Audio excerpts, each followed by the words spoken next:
Hi guys, this is Covenant Union with Ray. And Ali. It's a podcast about marriage, parenting, and Christian living.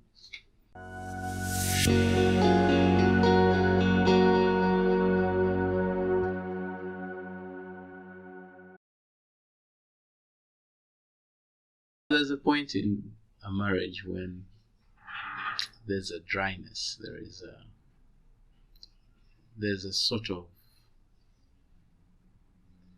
there's a feeling of being incomplete in different areas of our lives.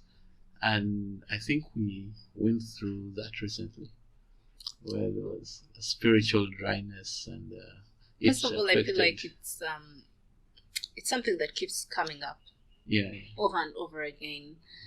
And normally with us, we found that when one person is going through that dry spell, the other lifts them up. This is the first time we went through it together at the same time. So it was a little different. Yeah, because usually one person is there to hold the fort. Yeah. This time it just felt like it was crumbling. Yeah, because both of us were in that place of, Father, I'm just floating through life right now. Yes. Yeah. The prayers was so mechanical, routine. The talking was because we had to. Yeah. And it was, when you look at it, it's actually a place where you don't want to be, but you don't know how to get out of it. And you don't even know how you got there, because it's almost like one day you were fine, then the next day, like, what's happening? Yeah, so we kept backtracking. Yeah. And we actually tried something new this time around. We asked a lot of questions. Because I remember we had a question of where is this coming from?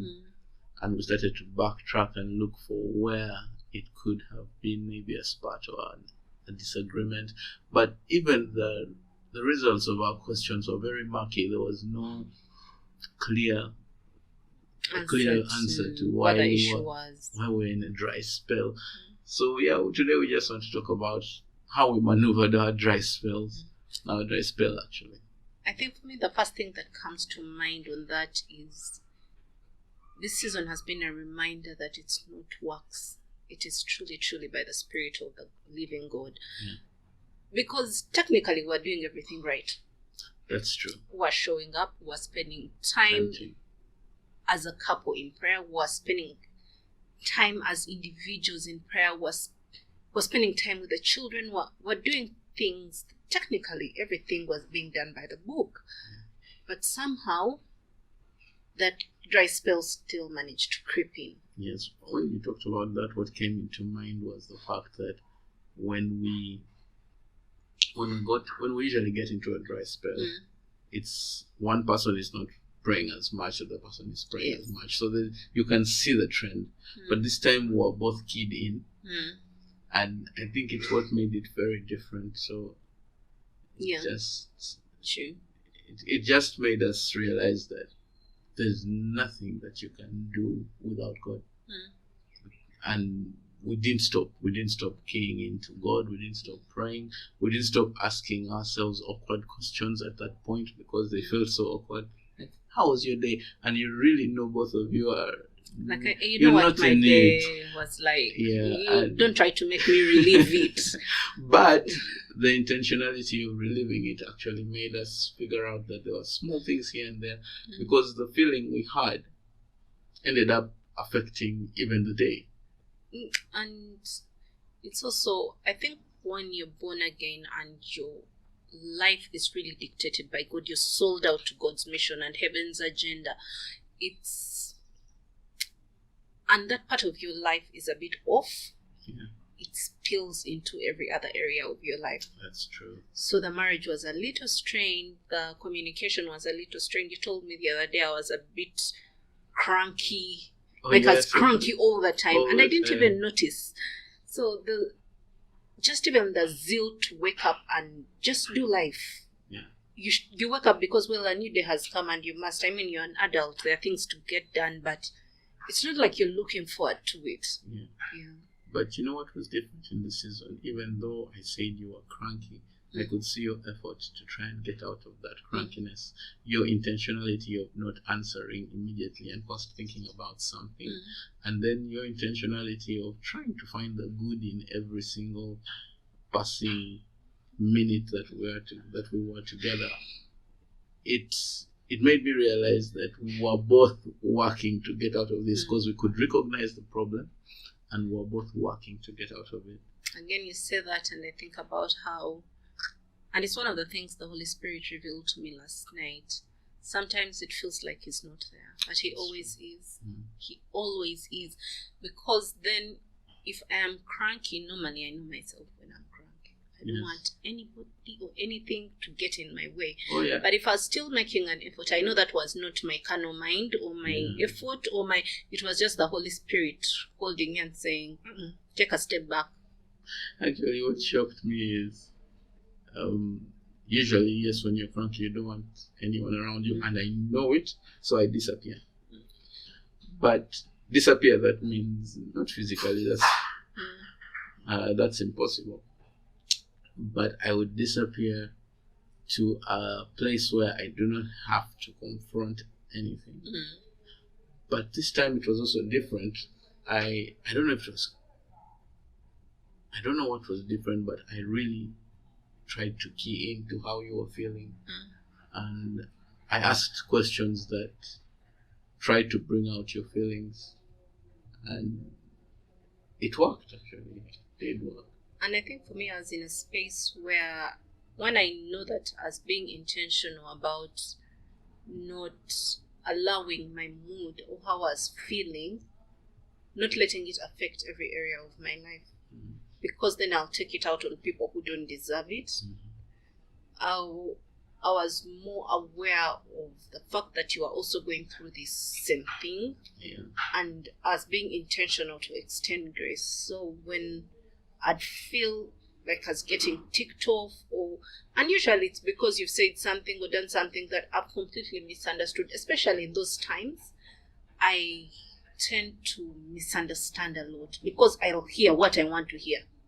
It's almost like you're looking for a problem. It's almost like you're looking for a fight that shouldn't be there. And so I know that the Holy Spirit was leading me to extend more grace. And one thing I realized is when we key in, our day becomes easier to maneuver, no matter how cranky we are, no matter what feelings we have. And breaking through that crankiness has been the easiest of all the times we have been together. True. I feel like this time has been a little easier to sort of get through. And when you look back at it, you actually don't notice how we got out. There was a continuous effort to get out. But the particular time of saying, okay, now we're out of the crankiness was not there. I don't think such things happen with, it's not like a tap or a switch that you just flip on and off. It just came out, and there was no grudges, because there was actually there was really nothing to hold on to that, I'm angry about this. It was strange, and also I would recognize that could easily be an attack. Because we went into, just before it happened, actually the day it started, if I recall, that is the day we created a particular altar for our marriage and our family, and decided that we're going to meet twice a week for that altar to make sure that we cover that area. And as soon as that happened, the crankiness came in. So the fact that we stayed in the spirit helped us get rid of it. Did we actually have a warfare? No. We concentrated on the goodness of God, and somehow we sailed through by His grace. So for me, one of the things that I know I did personally was tell God, I'm going to keep showing up. No matter how dry it feels, no matter how empty I feel inside, I'm going to show up, because this is a time I have dedicated to you, and I'm not going to make excuses. And I kept doing that until last night. So normally I'd started on a habit that I absolutely love. You know how we always pray and our prayers are repetitive and the same things you pray for in the morning are the same things you pray for in the evening? I'd listened to this teaching about prayer where someone said, you make an agenda for every meeting you go to, but when you're going to meet the King of Kings, you just show up. Straight from bed, whether you brushed your teeth, whether you dressed, and it's not in the works granted, but put some respect on who God is. Yes, I remember. Have an agenda for your meeting, and I found that taking that approach for me helped me with my prayers. So I would basically have like 4 things on my agenda to pray for. Meaning I'm probably not going to pray about that same thing again until 4-5 days later. Yeah. And it's just been refreshing. I guess that will be something we can talk about another day, but it's really, really changed my prayer life. So yesterday I go into prayer with my agenda. Oh God, we have an appointment. I have come, and the Holy Spirit sways me. And I haven't had a rebuke session in so long, but the one thing was, you have been so selfish in prayer. All you've done is pray for yourself. When was the last time? And he brought names to mind that people I absolutely love and should be praying for more often than I do. Things and situations that I breeze over in prayer. Like, you're just being selfish. So the whole of yesterday, my agenda, it really didn't go according to plan. I sat there and literally repented for my selfishness. And ended up just going into a session of intercession. It's good. It's good. Yes, it was. It was very refreshing to openly and willingly receive rebuke. Yeah. It was refreshing for me. When you talked about yesterday, it made me think, oh wow, I think the rebuke was going around in the house. I come back from work quite late, and I usually have a routine before I pray. So I go to the prayer room, take my usual stance, kneel down like, okay, now I'm going to start with this agenda thing. Thank you for researching about that, because it really makes prayer easy. It makes you even pray longer. Yeah. When you know that I'm going to pray and in for detail, and it's beautiful. It really is beautiful.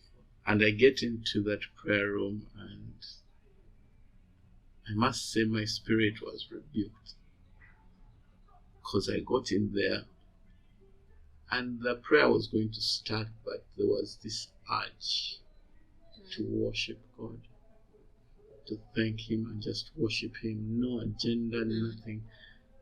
And I just had the Holy Spirit tell me, when was the last time you just worshipped the Father? I was like, wait, from way before, you say, oh, I'm a worshiper, and yes, there was music, there were words I spoke, and it was so refreshing. I sat in the presence, I knelt in His presence. I didn't realize how long it was until I got up to go to bed and I could feel the pins and needles in my knees. I was like, oh wait, this has been a while. And she told me about it. I was telling her today that it's amazing. It's like He's taking us back to where we were. Because when I think about it from way back, there was always this calling of you being an intercessor. There's always this calling about me being a worshiper. And yesterday was His day of rebuking the both of us, because we had gotten into this agenda of prayer that was taking out the gift that He had placed in. He's called you to actually do. Yes, and I think I'm in a much better space right now. Yeah, I must say I'm too. I'm in a much better space, and I love being in a space where we are both soaring. It goes out to the kids, it goes out to everyone, strangers and all. You start to even fix problems better. Yeah, true. So that is how we got out of a cranky situation. It was only by the Holy Spirit. There's no way we could have done it. We kept keying into the into the basics. We kept getting into the intentional communication that we always talk about. You have to ask questions, you have to be inquisitive, you have to state your expectations, you have to have good conversation, you have to be an active listener. But we have realized in this season that all that can't be done without the help of the Holy Spirit. Yeah, because it's not by might, it's not by power, but by the Spirit of God. Yeah, so we just basically wanted to share what our week has been like and how God used this season. All these things serve a purpose. Yes, they do. So if the purpose was to bring us back to where He wants us to be, then it was well served. Yes, served its purpose. Yes, it did serve its purpose painfully, but yeah. And we are thankful, I think. I am thankful. I am. Yeah, I think that is it for this week. We are glad to be back in a very good space. Oh, yes. And yeah, we'll catch you again next week. Yeah, and I'm Ray. And I'm Ali. And this has been Covenant Union. God bless you. Bye-bye.